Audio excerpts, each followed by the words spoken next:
Auzubillahiminash-shaytanir-rajim. Bismillahir-rahmanir-rahim. This session is about classroom assessment and components of classroom assessment. आज के session में हम देखेंगे कि क्लासरूम असेसमेंट कहते किसे हैं और इसके जो मुख्तलिफ एलिमेंट्स या कंपोनेंट्स हैं वो कौन कौन से हैं. As far assessment is concern तो इसकी अगर आसान डिफिनीशन देख ले so the process of collecting, analysing and interpreting data to improve the teaching learning process. या अगर टीचिंग लर्निंग प्रोसेस के अलावा किसी और मकसद के लिए कर रहे हैं so to improve that specific area. So इसका मतलब ये है कि असेसमेंट असल में की जाती है कि आप कुछ एरियाज़ की आइडेंटिफिकेशन कर लें जहाँ पर इम्प्रूवमेंट की गुंजाइश है और फिर उस एरिया के बेहतरी के लिए आप प्लानिंग कर लें. That is clear assessment. As far classroom assessment is concern तो अगर स्पेसिफिकली हम क्लासरूम असेसमेंट की बात कर लें so let me share with you two definitions. Number one is classroom assessment is the process of collecting and interpreting information about learning and teaching as it occurs in the classroom for the purpose, ये main point है, for the purpose of making decisions that improve opportunities for learning. यानी आप जो process भी करते हैं classroom के अंदर और इसका मेन मकसद ये हो कि आप टीचिंग लर्निंग प्रोसेस को बेहतर बनाना चाहते हैं, that will be classroom assessment. या हम लैम्बर्ट एंड लाइंस की एक डिफिनीशन देखते हैं. वो कहते हैं explains that classroom assessment is the process of gathering, interpreting, recording and using information about people's response to educational task. यानी आप बच्चों को जो भी टास्क देते हैं, जो भी एक्टिविटी वगैरह में के अंदर उनको इन्वॉल्व करते हैं या कोई टेस्ट वगैरह लेते हैं या कोई पेपर वगैरह लेते हैं और जो फिर आपके पास डेटा आ जाता है उस डेटा के बेस पर फिर आप उनकी इम्प्रूवमेंट के लिए कुछ प्लानिंग वगैरह करते हैं. That is called classroom assessment. यहाँ पर एक अहम बात जो नोट करने की है कि क्लासरूम असेसमेंट इज़न्ट कि जस्ट आप ऑब्जर्वेशन कर ले और उसके बेस पर कोई राय कायम कर ले इम्प्रूवमेंट के लिए, so that will be classroom assessment. नहीं, बल्कि एक सिस्टमेटिक तरीके से जब आप डेटा कलेक्ट करते हैं, अब डेटा कलेक्शन से मुराद ये है कि आपने बच्चों से टेस्ट ले लिया या पेपर ले लिया या अगर कोई और स्किल्स उनके अंदर देखनी थी सो रिलेवेंट एक्टिविटी करवा दी और वहाँ से कुछ डेटा आपके पास आ गया. डेटा कलेक्शन के बाद फिर उसको आपने एनालाइज कर लिया, मुख्तलिफ हिस्सों में तकसीम कर लिया और एनालिसिस के बाद फिर उसकी इंटरप्रिटेशन कर ली और इंटरप्रिटेशन के बेस पर आपने कोई राय कायम कर दी कि इस एरिया के अंदर इम्प्रूवमेंट की गुंजाइश है. So that will be classroom assessment. Now let's see that how to make this assessment process more systematic. For that purpose, classroom assessment process जो है इसको different components या elements में तकसीम किया गया है. यानी एक साइकिल की शक्ल में कि अगर आप चाहते हैं कि आपके पास जो डेटा है और प्रॉपर तरीके से आ जाए और फिर प्रॉपर तरीके से आप डेटा कलेक्ट करने के बाद उसको एनालाइज एंड देन इंटरप्रेट कर लें, so we have to follow a systematic process और सिस्टमेटिक साइकिल. क्लासरूम असेसमेंट के 4 बेसिक एलिमेंट्स है. One is the purpose, then the measurement, then evaluation and then use of the results. यानी सबसे पहले हम जो भी एक्टिविटी करवाते हैं, कोई टेस्ट वगैरह कंडक्ट कराते हैं मिसाल के तौर पर, तो हमें ये पता होना चाहिए कि इस टेस्ट का मकसद क्या है. यानी हम बच्चे के कौन से स्किल्स को या कौन से कॉम्पिटेंसीज को देखना चाहते हैं, at least we must be clear about it. यानी जो भी आप एक्टिविटी वगैरह कराते हैं तो उसका एटलीस्ट मकसद का आपको पता होना चाहिए या ऑब्जेक्टिव्स का आपको पता होना चाहिए. मिसाल के तौर पर ये एक ऑब्जेक्टिव हो सकती है कि आप बच्चों के स्ट्रेंथ्स और वीकनेसेस को आइडेंटिफाई कर ले कि उनके अंदर कौन कमज़ोरियाँ हैं, या स्टूडेंट जो है एक टेस्ट के अंदर उनकी परफॉर्मेंस है, नेक्स्ट में पर मज़ीद आप देखना चाहते हैं कि आया वो बेहतर हो रहा है, बच्चा आगे जा रहा है कि नहीं, अपनी जगह पे खड़ा है कि नहीं पीछे जा रहा है. इसके अलावा आपका मकसद ये भी हो सकता है कि आपने प्लेसमेंट करनी है कि कौन सा बच्चा जो है कहाँ पे प्लेस कर रहा है. इसके अलावा ये भी देखा जा सकता है कि टीचर जो है इफ़ेक्टिवली पढ़ा रहा है कि नहीं पढ़ा रहा.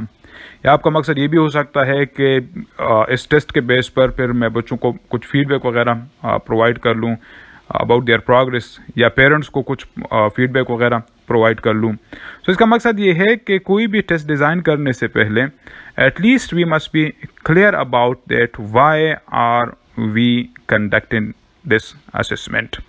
पर्पज़ का आपको पता होना चाहिए, ऑब्जेक्टिव्स का आपको पता होना चाहिए, और आसान अल्फाज में ये है कि आपको मकसद का पता होना चाहिए कि क्यों कर असेसमेंट हो रही है। As far measurement is concern, तो मेजरमेंट के अंदर फिर ये देखा जाता है कि जो भी मकसद है आपका, तो उसके लिए आपने रेलेवेंट टूल का भी इंतखाब करना है। मिसाल के तौर पर अगर आपने बच्चों की स्पीकिंग पावर को देखना है, सो फॉर दैट पर्पज़ आप जो भी एक्टिविटी पर डिज़ाइन करेंगे, जो भी टूल आप सेलेक्ट करेंगे, तो ऐसी होगी कि जहाँ पर बच्चों को बोलने का मौका मिले। या अगर आप उनकी राइटिंग को देखना चाहते हैं कि उनकी राइटिंग कैसी है, फॉर दैट पर्पज़ आपने एक ऐसी एक्टिविटी पर डिज़ाइन करनी है जो कि राइटिंग को असेस कर ले।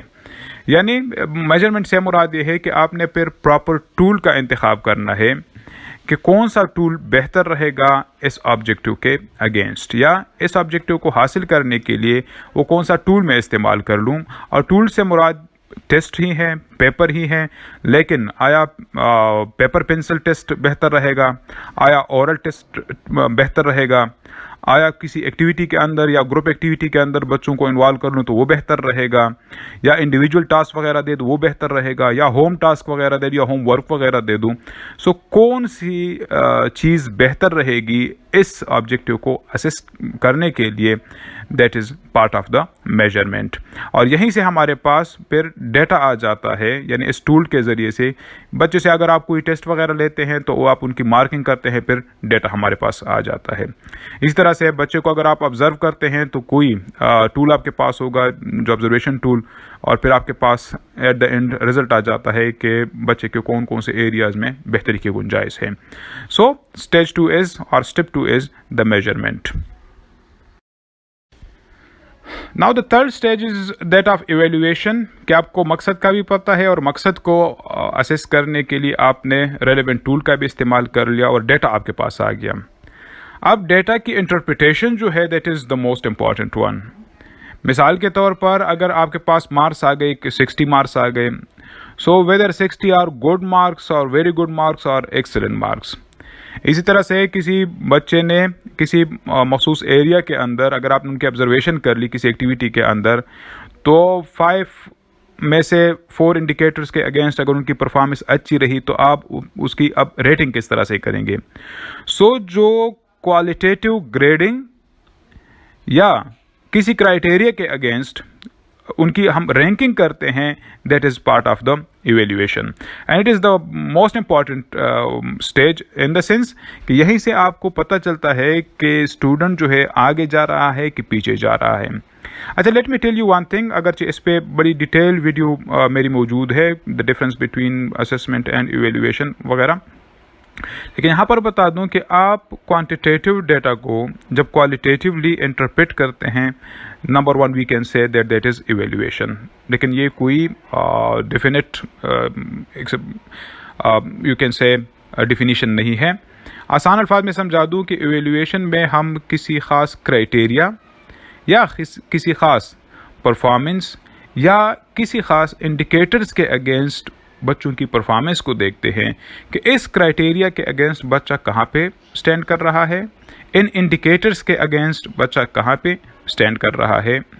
सो it gives us a clear picture कि whether the student is performing up to the mark और नॉट।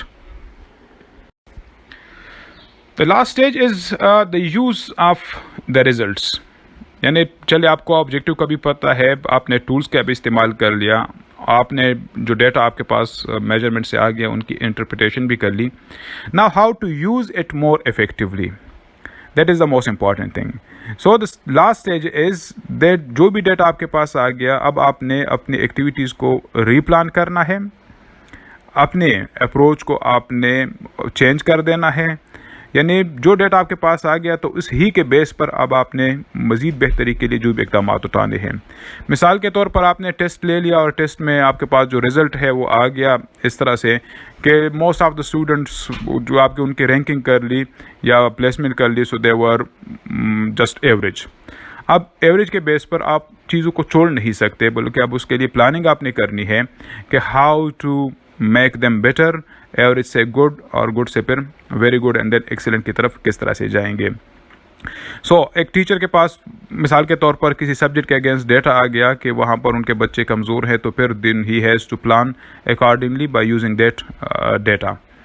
इसी तरीके से कोई ऑब्जर्वेशन वगैरह टीचर ने कर लिया और वहाँ से डेटा आ गया कि the students were not performing well in specific area, तो फिर उस डेटा को लेकर टीचर जो है अपने जो एक्टिविटीज़ है उनको रीप्लान करता है, रीशेड्यूल करता है। So that is called the use of the collected data. Now hopefully you people will be clear about these components of classroom assessment, and let me conclude again that step number 1 is the purpose. आपको पता होना चाहिए कि किस मकसद के लिए test कर रहे हैं, और फिर आपने प्रॉपर टूल का भी इस्तेमाल करना है कि मैं कौन सा टूल इस्तेमाल कर लूँ, आया टेस्ट ले लूँ, आया कोई एक्टिविटी दे दूँ या कोई ग्रुप वर्क वगैरह दे दूँ। तीसरे नंबर पर जो भी डेटा आपके पास आ जाता है तो उसको आप फिर इवेल्युएट करेंगे किसी ख़ास क्राइटेरिया के अगेंस्ट या इंडिकेटर्स के अगेंस्ट, और फिर जो भी आप उसकी इंटरप्रिटेशन आपके पास आ जाती है सो अकॉर्डिंगली आपने अपने टीचिंग को फिर प्लान करना होता है।